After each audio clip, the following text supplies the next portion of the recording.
So you have heard about the buzz around high ticket offers, and now you want to sell yours as well. You see, we have sold a lot of high ticket offers for our clients. I would say less than 150, but still we have made well over like 1.4 million dollars for our clients by simply selling high ticket offers, right?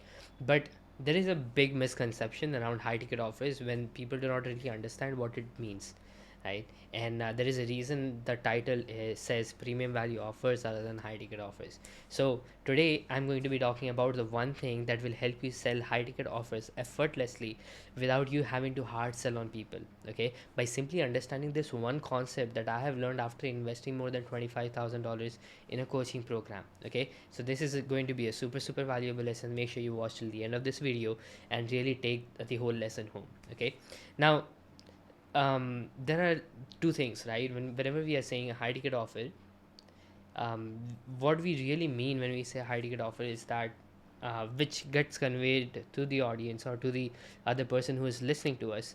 It says that, hey, I'm going to charge you a high ticket money or a high price for whatever you're doing, right? For to help you out with something. You see, it's very us centric, right? Whenever I'm a coaching I'm a coach, and then I'm going to say that, hey, I have a high ticket offer, or I'm going to help you create a high ticket offer or anything of that sort. What it's conveying is that, yes, you're going to charge me a lot of money, but what am I going to get back from this, right?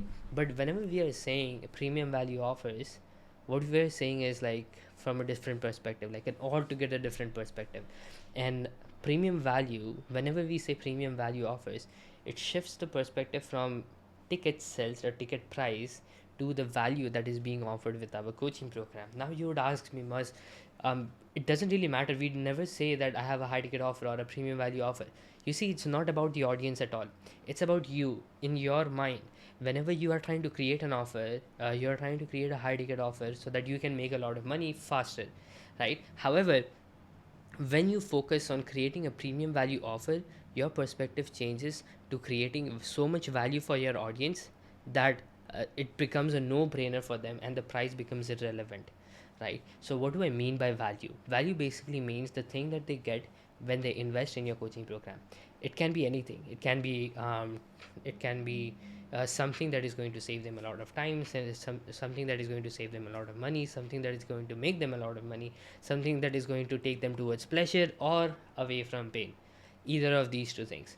Now, whenever we are selling, it's always about moving away from pain. But when we are creating the high ticket offer or the premium value offers, we have to make sure that every single offer that we personally create has so much value in it that is going to make the price irrelevant. Now, how do we do that? You see, there is only two aspects of it. The first aspect is you either make someone a lot of money or you're going to save them a lot of money. Now you're going to ask me, Maz, I'm not in a field or in a niche or make money niche or a save money niche. So I cannot allot a particular number because my niche is different. You see, it really isn't different, right? Every single thing that you're doing can be allotted with a number, as to really understand like what is the value of this particular thing or what is costing them. This is the reason why sales calls work really well. Now let me explain how I mean. Whenever we are having a conversation with a prospect, when we are trying to understand their pain, really understand that, hey, what is it that is troubling them? So let's say, for example, I'm a lead generation coach and I help other coaches generate some leads. Now, if I'm talking to the other person, I'm gonna ask them, hey, what is the problem that you're facing right now? Right, and they are gonna say, hey, I'm facing a lead generation problem. I'm only creating like getting 10 leads a month, and I'm able to sell to two of them. Now, if you're a lead generation coach, then allotting a number can be super simple. You're simply gonna say, hey, how many leads do you want to be creating? Then the person is going to say 100, and then you just allot a number and say how much one lead costs you, or one lead is worth to you. They're going to say 100 $1000, and then you're simply going to say, okay, so if we get you to 100 leads a month, so you're going to make $100,000. Is that it?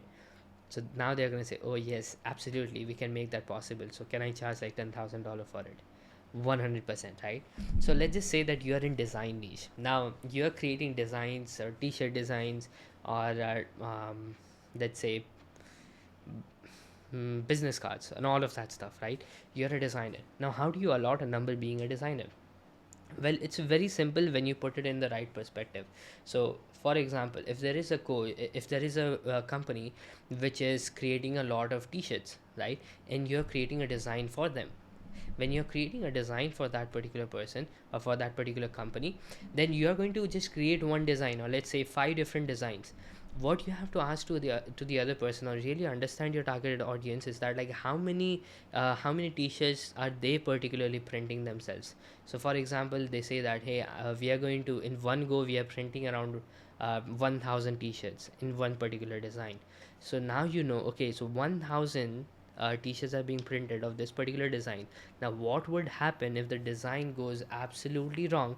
It is a very bad design and they print 1000 t-shirts. Now what kind of a loss would that be for that particular company? So you see, it doesn't necessarily mean that you will always make people money. You can always save them some money as well, right? Similar is the case with, let's say, if you're a divorce lawyer, you're going to help people save a lot of money. If you're a tax coach, you're going to help people save a lot of money. If you're a real estate coach, you're going to help people make a lot of money, right? And all of that stuff. So it's either making money or saving money. You just have to figure out a way, like to really understand that what is it costing to the other person, by keeping the pain that they are currently in.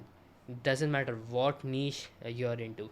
If you're into like healing and all of that stuff, then you're helping people go through like get over depression and all of that. Now you just have to understand who you are targeting, and then what is it costing the other person to keep depression for the next 6 months. That is all you need to figure out, right? Now what is the best way to figure out this number? You would ask. I'm glad you asked. Okay, you see, whenever you're doing the best way to actually figure this out is by actually having a conversation with your clients, right? And how do you have conversation with your client? See, either you have a lot of time or you have a lot of money. If you have time right now, you're just starting out and you're a coach and you have a lot of time, but you're doing the market research. Simply get on a lot of calls and ask the other person, like, what is the problem they are going through and what is it costing them to keep the problem for the next 6 months. So if nothing changes, what would happen? But if you are already a coach, and you have already helped a few people, and now you want to scale that, you want to go to 6 figure per month or multiple 6 figure per month, you can simply adopt to challenges, which is kind of a virtual event where you bring people inside of a room, and then inside of that room for 5 days you go ahead and teach the stuff. It doesn't have to be 5 days, it can be 3 days. You teach your stuff, and then for the next 1 hour, after the first 1 hour of training is complete, the next 1 hour goes into Q&A session. Now in the Q&A session, people get to ask you questions, and you get to cross question your clients. Okay, now just imagine being sitting in a room of like 20, 30 people or even 100 people, and they're asking you questions. Now you know what are the trouble that they are going through, and when they're asking you that question, you get in one or two deep conversation with the client right in front of everybody, and ask them if this is the same problem that they are facing, and type me in the chat if they are actually facing this kind of problem. Now you know that this is the problem that everybody is facing, and this is what is costing all of them, right? Simply doing this exercise, you will be able to do the market research, right? Now if you're a coach at 10,000 or $30,000 per month, and you want to do this kind of market research, simply go ahead and do a free challenge. Fill the room with 150 or 300, 400 people on your first challenge, and get them to ask you questions, right? This is the fastest way you can get to learn more about your audience, like way deeper than any other method, right? It will take you, just imagine how much time it will take you if you're getting on a conversation with 300 of your potential clients, on individual calls. A lot of time, right? But with a challenge, you can do it in just 10 hours a week, a month, right? You see, like, by simply understanding what number you can allot to the problem that your audience is facing, you can charge premium value, right? You can understand that what kind of value you're giving away to the audience, right? And just by having the determination that I have this kind of value, and my stuff is this much valuable, you would know that, hey, I can charge higher ticket price because this is the kind of value I'm giving away. And you will never bargain, you will never let anyone bargain with your offers any time, right? Because you see, this is a realization that I got for myself. When one of my clients hit $1 million, I was like, bro, I'm charging too less for this because this is so much valuable. I can just if I have done this for one client, I can do this for others over and over and over again, and still charge a premium value offer, and still make my offer a premium value offer, right? Just because I know what my offer has a potential of doing for my clients. Okay, it is more an inner process of really understanding by creating a premium value offer than it is for the audience, because your offer is way more valuable than anyone else's, right? Or for your clients.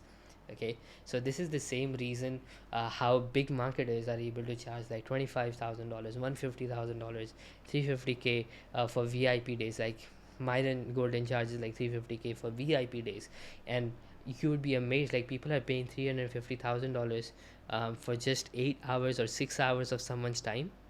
Why? Why are they paying so much money? The only thing is that they knew that the value is way more than the price that they are paying. And one of the examples that he gave was that one of his clients who got into his VIP day, in the next week he went on to make like $4.5 million or $3 million in just one day. You see, that is how premium value offers work very well. You will never be able to sell your premium value offers if you personally do not feel that it is a premium value offer versus a high ticket offer. Okay, so therefore focus on increasing the value and your offer, um, like value side of your offer, and so that in such a high extent that the price becomes irrelevant and it looks like a bargain. Okay, so here's a challenge for you today. Go ahead and frame your premium value offer worth at least $10,000 and figure out what kind of value could you give to the other person, or just figure out like what number can you allot to the problems that your clients are facing and the pain points and all of that stuff. Then shoot me a message on Facebook. I'm under the name MD Muzahid Khan, and you can just text me on Messenger and let me know like what is the premium value offer that you have created. If you're charging $10,000, what kind of value can you bring to your clients if they choose to work with you, okay, or when they choose to work with you. Okay, now note that I'm not talking about like you guarantee that you are going to help someone make $100,000 and you're charging $10,000. Never guarantee anything. Like if you have watched my last video, you can go ahead and watch it over here, how I lost like $6,400 in my first coaching program. You would understand like why you should never guarantee something, because everybody is at a different level of success ladder. So watch that video, that will help you understand the full concept. However, like I'm not talking about guaranteeing it, but you simply understanding personally yourself that hey, I whatever I have to value is a premium thing, right? And it is going to bring my client 10x the value that they are going to pay for. When you are determined, your client will be more confident in your offer, but you have to be confident in your offer first. Okay, so I hope this was helpful. If it was, then go ahead and subscribe to my channel and like this video. Also put on the bell notification, because over the next few days I'm going to share with you how you can position yourself as a premium coach, rather than actually telling your clients that you are a premium coach yourself. Okay, so it's going to be pretty amazing. Go ahead and subscribe, and I'm going to see you tomorrow. Till then, keep creating for a change.